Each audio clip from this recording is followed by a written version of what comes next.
वीजीसी net जून 2026 या CG set MP set clear करना चाहते हैं तो ये वीडियो आपके लिए बहुत इंपॉर्टेंट है। क्वेश्चंस का लेवल देखिए, कैसे क्वेश्चन पूछा जाता है, उसका आंसर कैसे आपको चूज करना है। चलिए हम आज वीजीसी नेट पेपर फर्स्ट का महाअभ्यास चालू करेंगे। ठीक है दोस्तों, ये देखिए क्वेश्चन इस तरह से पूछा जाता है। टीचिंग एप्टीट्यूड में ये दो क्वेश्चन कैसे पूछा है देखिए। एक रचनावादी शिक्षक यानी कि कंस्ट्रक्टिविस्ट टीचर के रूप में आप क्या नहीं करेंगे। आप कंस्ट्रक्ट मतलब रचनावादी शिक्षक हैं। रचनावादी शिक्षक क्या नहीं करता आपको पता है, आपको जो है, ठीक है, रचनावादी हो आप, कंस्ट्रक्टिव वाले हो, ठीक है, शिक्षक हो आप, क्या करेंगे, अपने शिक्षार्थी को अधिक सक्रिय बनाना। बिल्कुल सही बात है। रचनावादी शिक्षक जो है शिक्षार्थी को अधिक सक्रिय बनाएगा। सक्रिय बनाएगा तो स्वाभाविक सी बात है वो बहुत अच्छे स्थिति में पहुंच जाएगा। शिक्षार्थियों को पूर्व ज्ञान के साथ नया ज्ञान जोड़ने का अवसर देना, ये भी बिल्कुल सही आंसर है। रचनावादी शिक्षक की विशेषता है। शिक्षार्थी को सेंस मेकर्स बनाना, बिल्कुल सही है, ये तीनों सही है। चौथा, शिक्षार्थियों को कुशलतापूर्वक याद करने के लिए अभ्यास सामग्री देना, इसकी क्या जरूरत है। ठीक है, आजकल तो यही चल रहा है जी। यूट्यूब चैनल में क्या चल रहा है आपको पता है। चलिए आइए, मैं आपको याद करा दूंगा, शॉर्ट ट्रिक में याद करा दूंगा, आपको नोट्स दे दूंगा। ठीक है, फ्री में नोट्स मिलेगा, फ्री में बुक मिलेगा। ये रचनावादी शिक्षक नहीं है। और रचनावादी शिक्षक का यूट्यूब चैनल में वीडियो नहीं चलता है। ठीक है, मैं इतना मान के चलता हूँ। आपका तारीफ करे, आपका आपके बारे में बहुत अच्छे अच्छे बात करे, आपका नाम ले, तो वैसे वैसे वीडियो जो है ज़्यादा चलता है। वो रचनावादी शिक्षक नहीं है, याद रखिएगा। रचनावादी शिक्षक तो आराम से बढ़िया सब बना सकते हो आप। ठीक है, ये निगेटिव बातें हैं। शिक्षार्थियों को कुशलतापूर्वक याद करने के लिए अध्ययन सामग्री देना, उसको तो आप लकवा बना रहे हो जी। ठीक है, रचनावादी शिक्षक की विशेषता नहीं है, इसलिए चौथा आंसर बिल्कुल सही आंसर है। आप देखिए, असर्शन और रीजन से क्वेश्चन पूछा है। रचनात्मक सोच, क्रिएटिव थिंकिंग के लिए कुछ हद तक बुद्धि की आवश्यकता होती है। बिना बुद्धि का क्या काम है। रचनावादी जो सोच रखने वाले जो व्यक्ति होता है उनको बुद्धि का प्रयोग करना ही पड़ता है, बिल्कुल राइट आंसर है। उच्च बुद्धि वाले छात्र आवश्यक रूप से रचनात्मक नहीं होते हैं। उच्च बुद्धि वाले छात्र आवश्यक रूप से रचनात्मक नहीं होते हैं, ये देखिएगा यहाँ पर। ये रच अब ये दोनों, पहला ऑप्शन को सोचने के लिए क्या करना है, रचनात्मक सोच के लिए कुछ हद तक बुद्धि की आवश्यकता होती है, क्योंकि उच्च बुद्धि वाले छात्र आवश्यक रूप से रचनात्मक नहीं होते हैं। कुछ हद लिखा हुआ है यहाँ पर, उच्च बुद्धि वाले लिखा हुआ है। पहला ऑप्शन बिल्कुल गलत है, लेकिन यहाँ पर ए भी बेस्ट है और आर भी बेस्ट है, यानी कि दोनों सही आंसर है। रचनात्मक सोच के लिए कुछ हद तक बुद्धि की आवश्यकता होती है और उच्च बुद्धि वाले छात्र आवश्यक रूप से रचनात्मक नहीं होते हैं। तो उच्च बुद्धि वाले मतलब डेढ़ होशियार बोलते हैं इसको। डेढ़ होशियार वाले छात्र क्या होते हैं, रचनात्मक नहीं होते, उसको घमंडी होते हैं। ठीक है, तो इसलिए ए भी सही है और आर भी सही है। हमने यहाँ पर जो है उसको एक्सप्लेन कर दिया है कि रचनावाद और व्यवहारवाद दो चीज़ें होती है। ठीक है, दो चीज़ें आपको समझना है। रचनावाद का जो है तीन विशेषता हमने बता दिया। ठीक है, तीन चीज़ें बता दिया।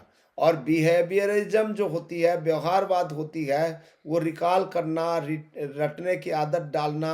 ठीक है, ये व्यवहारवादी होता है। रोट और रिकॉल करना बिहेवियरिज्म में आता है और कस्टडिज्म में तो आ गया। ठीक है, रचनावाद में तो प्रश्न आ गया। व्यवहारवाद से आपको समझना है, रटना है, जैसे तोता रटता है राम राम।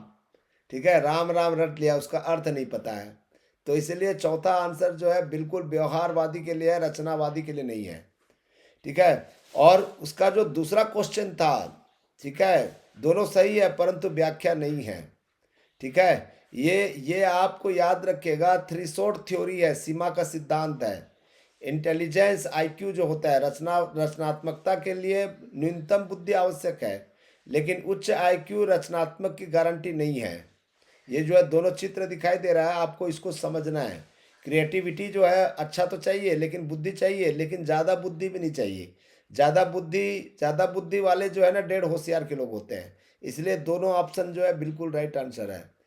अब तीसरा क्वेश्चन और चौथा क्वेश्चन जो है आपका रिसर्च से रिलेटेड है।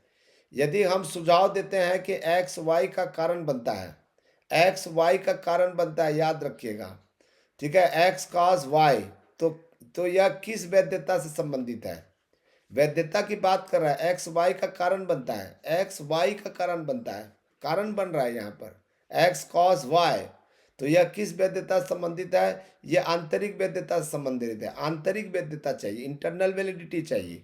एक्स वाई का कारण बनता है, यानी कि विटामिन ए की कमी से रतौंधी बीमारी होती है, रतौंधी की बीमारी होती है, ये इंटरनल वैधता है। ये सही है कि नहीं है, ठीक है, तो आपको ऐसा ही चेक करना है। तो ये आंतरिक वैधता से संबंधित है, न कि बाह्य वैधता, न कि विश्वसनीयता, और न ही आपका जो इकोलॉजिकल वैलिडिटी है, ठीक है। ये जो ऑप्शन तीसरा है बिल्कुल आंसर सही है।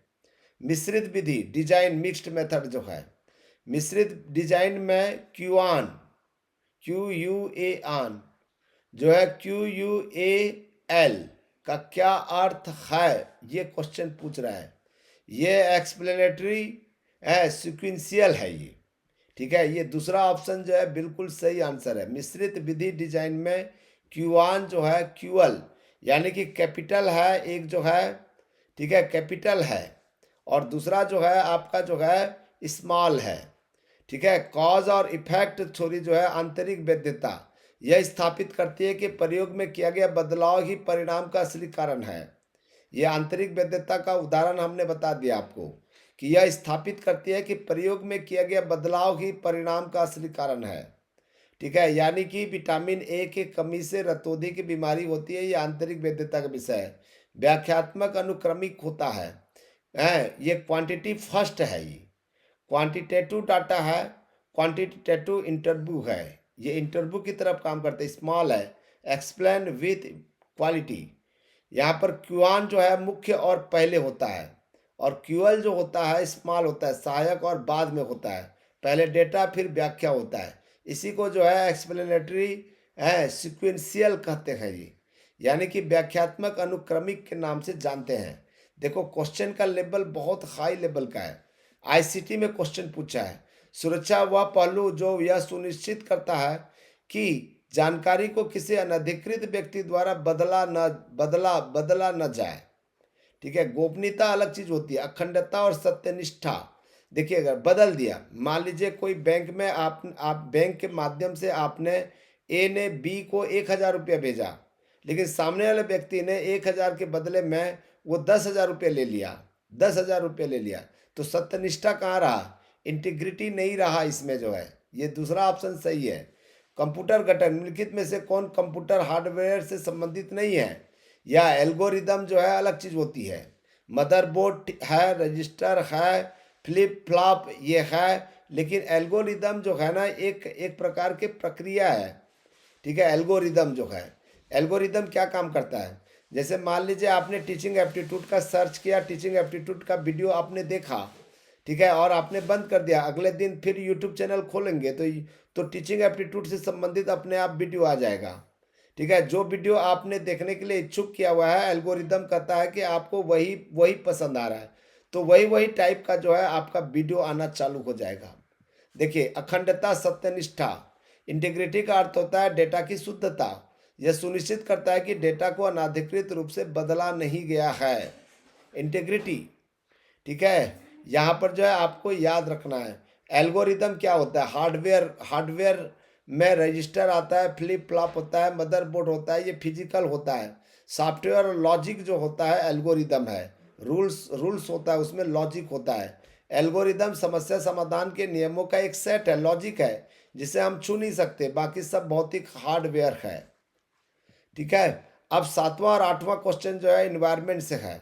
ये blue baby syndrome, blue baby syndrome जो है नाइट्रेट से होता है, याद रखिएगा, ठीक है। पानी पीने में किससे आप प्रदूषण के कारण होता है, तो ये नाइट्रेट है, नाइट्रेट, ठीक है। और यहाँ पर बायोगैस किसका मिश्रण है? मीथेन और हाइड्रोजन का मिश्रण है। मीथेन भी रहता है और हाइड्रोजन भी रहता है, यानी कि इसका दूसरा आंसर है, इसका तीसरा आंसर है। प्रश्न क्रमांक 7 का सही आंसर 3 या नाइट्रेट से होता है, और जो आपका बायोगैस होता है मीथेन और हाइड्रोजन से बनता है। तो आपको इस तरह से याद रखना पड़ेगा। नाइट्रेट, दूसरा का और रोग ध्यान दीजिएगा, नाइट्रेट ब्लू बेबी सिंड्रोम होता है, ठीक है। मरकरी जो है मिनी माता डिसीज है, आर्सेनिक जो है ब्लैक फूड डिसीज है, और कैडमियम जो है इटाई इटाई है, ठीक है। तो ये आपको याद कर लीजिएगा, यहाँ से क्वेश्चन आ रहा है। दूसरा ऑप्शन आप मीथेन और हाइड्रोजन है। बायोगैस मुख्य रूप से मीथेन और कार्बन डाइऑक्साइड का मिश्रण है। दिए गए विकल्पों में मीथेन और हाइड्रोजन सही उत्तर माना जा सकता है, ठीक है। 9वां और 10वां क्वेश्चन जो है, एनईपी 2020 में उच्च शिक्षा के लिए स्नातक गुण ग्रेजुएट एट्रीब्यूट तय करने के लिए किस निकाय का प्रस्ताव दिया था? ये भी बहुत इजी है, जनरल एजुकेशन काउंसिल जीईसी ने प्रस्ताव दिया था। जीईसी जनरल एजुकेशन काउंसिल ने दिया था। अब ये क्रोनोलॉजी आपको जमाना है। निम्नलिखित निकायों को इसकी स्थापना कालानुक्रम क्रम में क्रोनोलॉजिकल ऑर्डर में व्यवस्थित करना है। वीजीसी, सीएबीई, एनईटीएफ, ठीक है, इग्नो और एनएमसी। तो सबसे पहला जो है सीएबीई आया, ठीक है, फिर उसके बाद में वीजीसी आया, फिर उसके बाद में इग्नो आया, फिर उसके बाद में एनएमसी आया, और फिर लास्ट में एनईटीएफ आया। इसका फुल फॉर्म भी क्वेश्चन पूछ सकता है। General education council, HECI higher education commission of India की 4 स्तंभ है। NHERC रेगुलेशन है ये, NAC NAC एक्रीडिएशन है ये, HEGC फंडिंग है ये, GEC एकेडमिक स्टैंडर्ड है, एकेडमिक स्टैंडर्ड, ठीक है। तो GEC को आपको याद रखना है, ठीक है। यहाँ से जो 4 स्तंभ के बारे में प्रश्न पूछ रहा है। और फिर जो है आपका जो है क्रम जमाना है, 1920 में CAB आया, central advisory board of education आया, फिर 1956 में UGC आया, फिर इग्नो 1985 में आया, 2020 में NMC आया, 2020 में